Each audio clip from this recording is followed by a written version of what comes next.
quelques mots pour vous dire pourquoi l'école de l'INSERM Liliane Bettencourt, c'est stratégique pour l'INSERM. D'abord, je rappelle toujours que l'INSERM, il y a beaucoup de classements qui sont sortis ces derniers mois, le Web of Knowledge, Thomson Reuters, la Commission européenne, Nature en juillet. Tous ces classements mettent l'INSERM comme deuxième institution mondiale derrière les NIH en recherche biomédicale et première en Europe.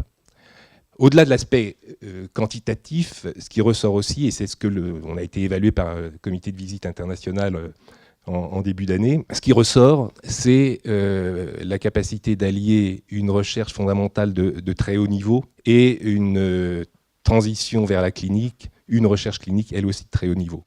Alors, on parle beaucoup aujourd'hui de recherche translationnelle. En fait, l'INSERM, avec la création des CIC, des centres d'investigation clinique en 1992, a largement pratiqué la recherche translationnelle depuis très longtemps. Mais pour faire ça, il ne suffit pas d'avoir des structures ou une volonté.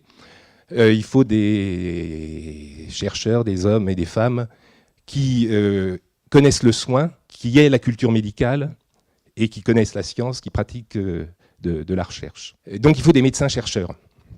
Après qu'ils soient recrutés par l'INSERM, qu'ils soient en filière hospitalo-universitaire, peu importe, mais il faut des médecins-chercheurs. À l'INSERM, dans les années 80, il y avait 30% de chercheurs INSERM qui étaient médecins. Dans les années 2000, c'était 15%, aujourd'hui c'est 10%. Et quand on sait que 44% des directeurs d'unité sont médecins, ça vous donne aussi une idée de la tranche d'âge de nos médecins-chercheurs. Donc voilà pourquoi c'est absolument essentiel, et c'est la raison pour laquelle, en 2003, l'école de l'INSERM a été créée. En 2007, la Fondation a rejoint, et le partenariat a permis non seulement à l'école de se développer, de continuer d'exister, mais sans la Fondation, ça n'aurait pas pu être le cas, très clairement. L'école a été évaluée par un groupe constitué de Pierre Corvol, ancien président du conseil scientifique de la Fondation, ancien président du conseil scientifique de l'INSERM, et par les deux présidents actuels des conseils scientifiques de la Fondation, Hugues Deté, et de l'INSERM, Alain Tedgui. Ils ont fait cette évaluation de manière extrêmement sérieuse il y a 1 an et demi, et l'évaluation est très, très positive. Alors évidemment, compte tenu de la durée des études de médecine, ce n'est qu'aujourd'hui que les premiers de 2003 commencent à s'engager dans la recherche, et on va les suivre de très près et les accompagner au mieux. Ensuite, quelques éléments qui sont la caractéristique de l'école. La volonté, Jean-Claude l'a dit, c'était d'avoir une dimension nationale, et ça, je crois que c'est respecté. Sur les 259 étudiants, 64% sont hors Île-de-France, 36% Île-de-France, donc c'est mieux que la répartition globale de la recherche française, qui reste à 45% en Île-de-France. La parité n'est pas totalement respectée, puisque sur les 259, c'est 57% d'hommes, 43% de femmes. C'est pas totalement respecté, mais je peux vous dire que c'est nettement mieux que notamment les directeurs d'unité à l'INSERM. Et puis ensuite, on voit que l'école et les choix que vous faites couvrent bien l'ensemble des disciplines avec un bon équilibre. Le dernier point, ce sont les résultats à l'examen classant national, puisque plus de 55% d'entre vous sont dans les 20 premiers pourcents du classement.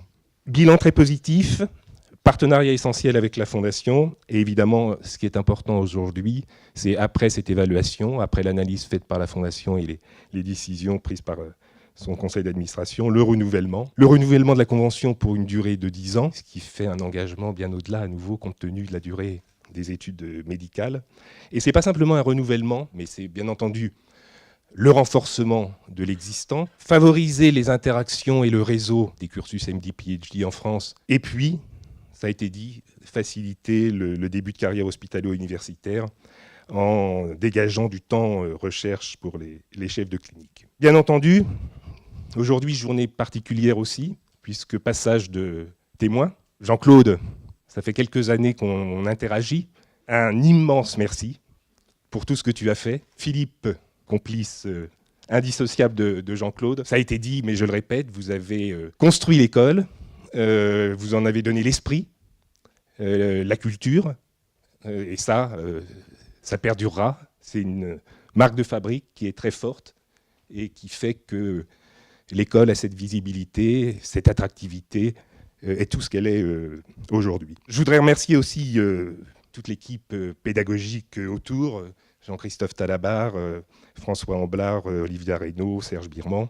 Donc merci à eux aussi. Merci aux équipes de l'INSERM qui assurent le soutien.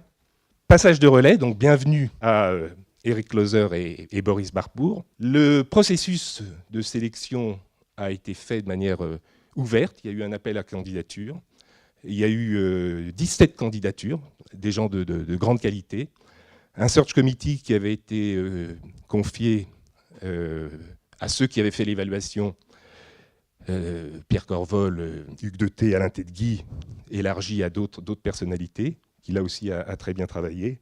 Et félicitations aux 2 lauréats que l'on a décidé avec la Fondation, conjointement, de succéder à Jean-Claude et à Philippe.